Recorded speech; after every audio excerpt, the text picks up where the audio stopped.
தம் கிருபை பெரிதல்லோ என் ஜீவனிலும் அதே இம்மட்டும் காத்ததுவே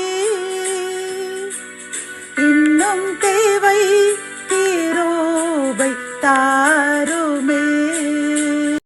கர்த்தரும் இரட்சகருமாகிய இயேசு கிறிஸ்துவின் ஈடு இணையற்ற நாமத்தில் சேனைகளின் கர்த்தர் ஊழியத்தின் மூலம் 14/7/2024 இந்த நாள் உங்களுக்கும் உங்கள் சந்ததிக்கும் பாவங்கள் அனைத்தும் நீக்கப்பட்டு பரிசுத்தமான நாளாக அமையப் போகிறது என்று மனமாற வாழ்த்துகின்றேன்.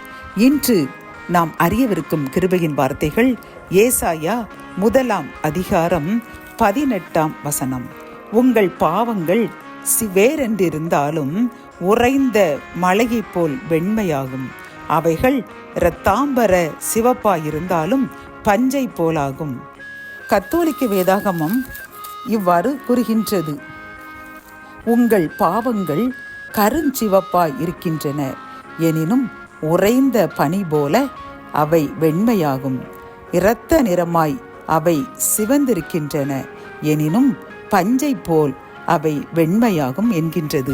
இந்த வசனத்தின் மூலம் கர்த்தர் நமக்கு கூறும் ஆலோசனையும் அறிவுரையும் என்னவென்றால், நாம் அறிந்து அறியாமல் பல பாவங்கள் இன்று வரை செய்திருப்போம். சிறு வயதிலிருந்து இதுவரை செய்திருப்போம். தாவீது என் இளம் வயதின் பாவத்தை மன்னித்து கொள்ளும் என்று இளவயதில் செய்த பாவத்திற்காக கூட இறைவனிடம் மன்னிப்பு கேட்டு அதன் மூலமாக பாவ மன்னிப்பை பெற்றுக்கொண்டார் என்று பார்க்கின்றோம்.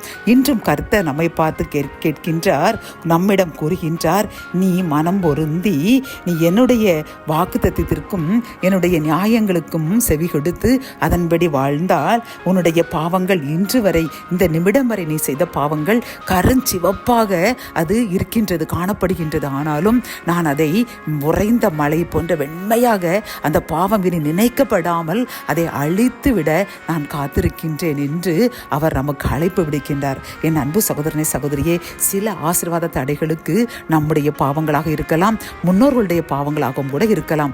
அப்படி இருக்கும் பொழுது நாம் மனம் பொருந்தி இறைவன் உடைய கட்டளைகளுக்கும் கற்பனைகளுக்கும் கீழ்ப்படி நடந்தால் அவர் நம்முடைய பாவங்களை மன்னித்து நமக்கு இரக்கம் செய்ய காத்து கொண்டிருக்கின்றாராம். இதில் நாம் அந்த ஏசாயா 1:17 கர்த்தர் நம்மை பார்த்து கூறுகின்றார், நாம் என்ன செய்ய வேண்டுமாம் தெரியுமா? நன்மை செய்ய படியுங்கள், நியாயத்தை தேடுங்கள், ஒடுக்கப்பட்டவனை ஆதரித்து திக்கற்ற பிள்ளைகளின் நியாயத்தையும் விதவையின் வழக்கையும் விசாரியுங்கள். அப்படி நாம் இருக்கும் பொழுது கர்த்தர் நாம் இன்று வரை செய்த நம்முடைய பாவங்கள், நம் முன்னோரின் மூலமாய் நம் பெற்றுக்கொண்டிருக்கும் சாபங்கள், இவை கருஞ்சிவப்பாக அந்த பாவம் அனைவரும் அருவருக்கத்தக்கதாக காணப்பட்டாலும் கர்த்தர் ஒரு நிமிடத்தில் அதை பஞ்சை போன்று வெண்மையாகி அந்த பாவங்கள் இருந்த இடமே தெரியாமல் அவருடைய சமூகத்தின் மீது மறைத்து ஜீவ புஸ்தகத்தில் நம்முடைய பேரை எழுதி நம்மை கனம் பண்ண அவருடைய சந்ததியாக ஆசீர்வதிக்க காத்து கொண்டிருக்கின்றாராம். ஆகவே அன்பு சகோதரனை சகோதரியே, நாம் நன்மை செய்வோம், நியாயத்தை தேடுவோம், ஒடுக்கப்பட்டவர்களை ஆதரிப்போம், திக்கற்ற பிள்ளைகளின் நியாயத்தை விசாரிப்போம், விதவைகளுக்கு நன்மை செய்வோம். இப்படி கர்த்தருக்கு பிரியமாய் வாழ்வோம்.